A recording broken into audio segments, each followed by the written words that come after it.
Iran ആണവ കേന്ദ്രങ്ങളിൽ നടത്തിയ ആക്രമണത്തിന് പിന്നിൽ ഭരണമാറ്റമല്ല ലക്ഷ്യമെന്ന് അമേരിക്ക. സൈനികരെയോ ഇറാൻ പൗരന്മാരെയോ ലക്ഷ്യമിട്ടിട്ടില്ല. ഓപ്പറേഷൻ മിഡ് നൈറ്റ് ഹാമർ വിശദീകരിച്ച് US പ്രതിരോധ സെക്രട്ടറി പീറ്റ് ഹെഗ്സെത്ത്. ആക്രമണത്തിന് അമേരിക്ക ഗുരുതര പ്രത്യാഘാതങ്ങൾ നേരിടേണ്ടി വരുമെന്ന് ഇറാൻ റവല്യൂഷണറി ഗാർഡ്. ആണവ കേന്ദ്രങ്ങൾ നാശനഷ്ടമോ ആളപായമോ ഉണ്ടായിട്ടില്ലെന്ന് ഇറാൻ. ഹോർമുസ് കടലിടുക്ക് അടച്ചേക്കും.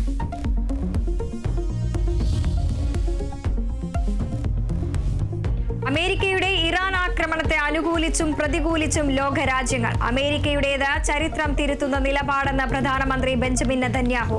നിലവിലെ സാഹചര്യത്തിൽ ആശങ്കയറിയിച്ച്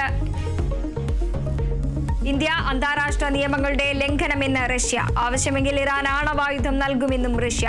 അടിയന്തര യോഗം വിളിച്ച് അന്താരാഷ്ട്ര ആണവോർജ ഏജൻസി. അപകടകരമായ നീക്കമെന്ന് ഐക്യരാഷ്ട്രസഭ. യുദ്ധം ഒന്നിനും പരിഹാരമല്ലെന്ന് പോപ്പ് ലിയോ.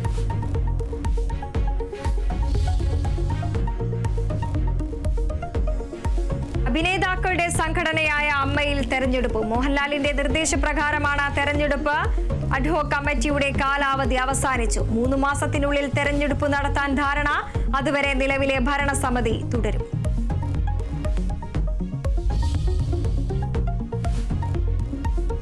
സമരം ചെയ്യുന്ന ആശാപ്രവർത്തകരുടെ പ്രശ്നം കേൾക്കാൻ സർക്കാർ. പ്രശ്നം പഠിക്കാൻ രൂപീകരിച്ച കമ്മിറ്റി ആശമാരെ കേൾക്കും.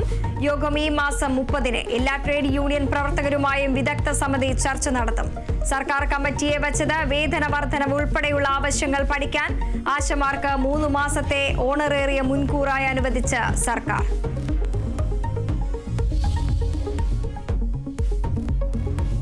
ഭാരതാംബ വിവാദത്തിൽ നിലപാട് കടുപ്പിച്ച് രാജ്ഭവനും സർക്കാരും. ഭാരതാംബ സങ്കല്പം മനസ്സിൽ കൂടുതൽ ശക്തമായത് അടിയന്തരാവസ്ഥാ കാലത്തെന്ന് ഗവർണർ. നിലപാട് വ്യക്തമാക്കി BJP മുഖപത്രത്തിൽ രാജേന്ദ്ര ആർലേക്കറുടെ അഭിമുഖം. വിദ്യാഭ്യാസ മന്ത്രി ഇറങ്ങിപ്പോയതിൽ ഗവർണർ മുഖ്യമന്ത്രിയെ അതൃപ്തി അറിയിച്ചേക്കും. മന്ത്രി വി ശിവൻകുട്ടിക്കെതിരെ പ്രതിഷേധം ശക്തമാക്കി BJP. തൃശൂർ മാളയിൽ NSS പരിപാടിയിൽ മന്നത്ത് പത്മനാഭനൊപ്പം ഭാരതാംബ ചിത്രം വച്ചതിൽ വിവാദം.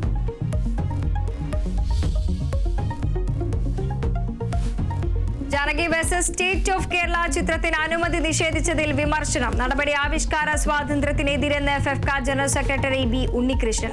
കഥാപാത്രങ്ങൾക്ക് ഹിന്ദു പേരിടാൻ പറ്റില്ല എന്നത് ഗുരുതര വിഷയം. ഫെഫ്ക പ്രത്യക്ഷ സമരത്തിലേക്ക്.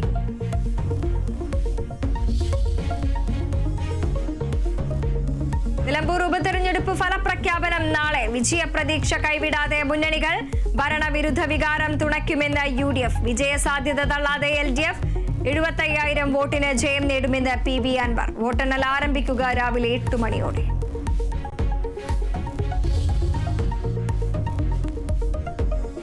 പഹൽഗാം ഭീകരാക്രമണത്തിൽ 2 പേർ അറസ്റ്റിൽ. പിടിയിലായത് ഭീകരവാദികളെ സഹായിച്ച പ്രദേശവാസികൾ. ആക്രമണത്തിന് മുൻപ് ഭീകരർക്ക് താമസവും ഭക്ഷണവും ഒരുക്കിക്കൊടുത്തെന്ന് NIA. ഭീകരർ ലഷ്കർ ബന്ധമുള്ള പാക് സ്വദേശികളെന്ന് നിർണായക മൊഴി.